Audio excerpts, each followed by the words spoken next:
Зън беше хваната от хора! Какво стана? Тя добре.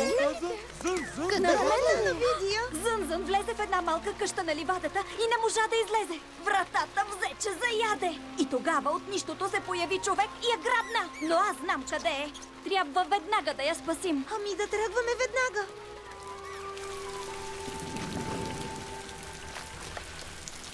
Сред, дали бурята ще мине бързо? Не, изглежда ще се усили още.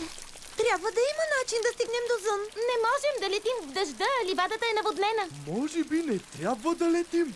Ако намерим големи листа и ги зашием едно за друго с лико... Да, ще монтираме няколко клонки за Жълъди за противотежест. бързо съхнеш дървесен сок за здравина.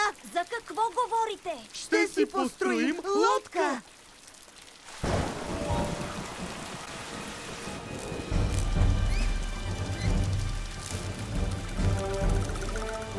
Още къмени шапчици, моля!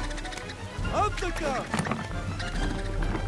Това идва ето тук, а това ето там. Нали?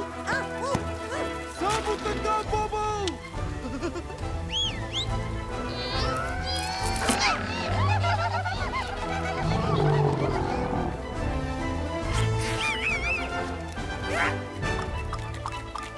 Дай още тръстика назад! Дано да се получи!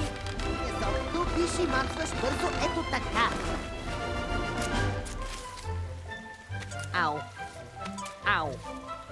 Ау. Хайде! Хайде, давайте! Точно така. Браво на вас.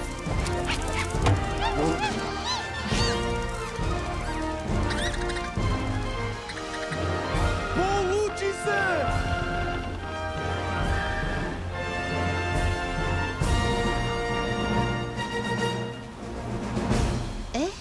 Това е. Хей! Звяра? Без страх И с вълшебен прах!